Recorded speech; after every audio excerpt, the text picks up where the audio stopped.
Welcome back to Horsepower Archives, where we dive deep into the stories behind the world's most iconic car brands. Today, we're tackling Dodge, the American powerhouse known for muscle, trucks, and innovation. From its roots as a parts supplier in the 1900s to the electrified future they tried to enforce at the end of 2023, Dodge's journey is packed with triumphs, tragedies, and tire-shredding thrills. Buckle up as we explore the first part of the story. If you enjoy this, hit that like button, subscribe, and ring the bell for more automotive history. That being said, let's get into it. Our story starts in the small town of Niles, Michigan, where both brothers grew up.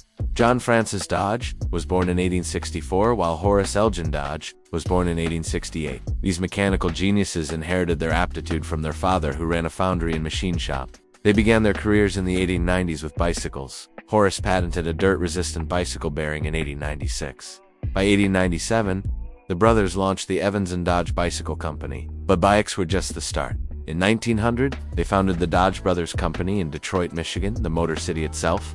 Initially a machine shop, it quickly became a top supplier of precision engine and chassis components. In 1902, they scored a contract with Oldsmobile for transmissions, building a rep for quality. Then in 1903, they ditched Olds to partner with Henry Ford. They were the main suppliers for the Model A. They supplied many critical components, including engines, transmissions, and axles. Ford would then add the body and wheels to complete the car. It was a very comprehensive and essential role. For their efforts, they got a 10% stake in Ford Motor Company, a deal that would make them millionaires. By 1910, they'd built the massive Dodge main factory in Hamtramck, Michigan, but the brothers wanted more than parts. They dreamed of their own cars. In 1913, they established the Dodge Brothers Motor Company. The brothers later filed a lawsuit against the automotive company in 1916, which was a direct result of Henry Ford's decision to stop paying special dividends to shareholders. They inevitably won the lawsuit, which was settled in 1919. That lawsuit victory earned them about $1.9 million, on top of all the dividend earnings they had already received from Ford between 1903 and 1916. On July 1, 1914, Dodge officially entered the car game with the Dodge Brothers Touring Car, also known as the 30-35 Touring Car, a four-cylinder beast with 30 horsepower at 1,000 revolutions per minute, and peaking at around 35 horsepower. An all-steel body, a first for mass production, a 12-volt electrical system, and sliding gear transmission, priced at $785. It was positioned as a premium alternative to the Ford Model T, emphasizing durability and innovation.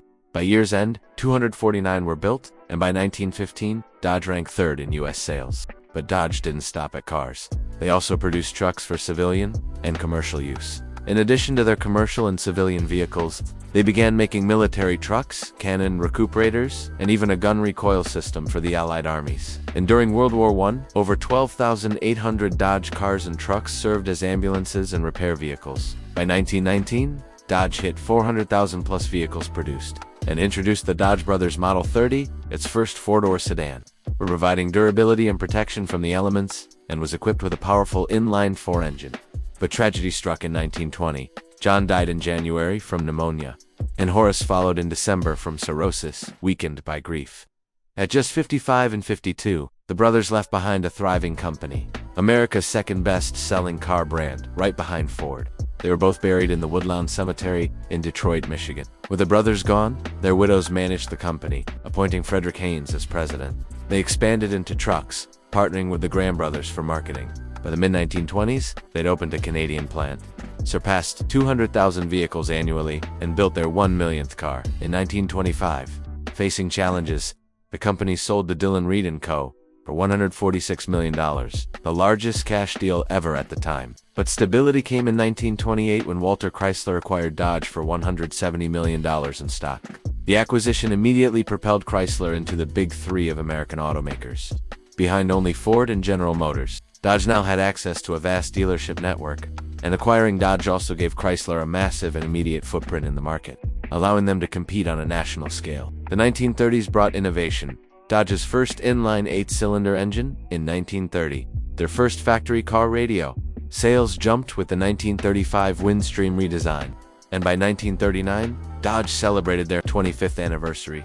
In the 1940s, 1941 saw full redesigns with fluid drive transmissions. But as war loomed, passenger production halted in February 1942 after Pearl Harbor. During World War II, Dodge shifted to military mode. building over 400,000 WC series trucks, 4x4s and 6x6s, for the US government under their name, plus 180,000 more in Canada for allies. They also produced tanks, aircraft parts, and other military equipments. From 1951 to 1952, Dodge becomes the sixth best-selling car company in the US, thanks in part to new exterior and interior features. Dodge also launches the Diplomat, its first hardtop coupe, in 1953. The same year produced a game-changer, the Red Ram HEMI V8 engine.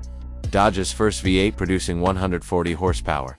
1953 also marks the first time a Dodge vehicle enters a NASCAR race, and Lee Petty earns the first NASCAR victory for Dodge in Palm Springs, Florida that year. In 1955, Dodge's dedication to muscle and speed became evident in their HEMI V8 engine, which increased to 270 cubic inches and produced 175 horsepower, 35 more horsepower than the original HEMI engine. Around the same time, the La Femme trim package was introduced, marketed to women with pink trim and accessories like a makeup kit, umbrella, and a rain hat.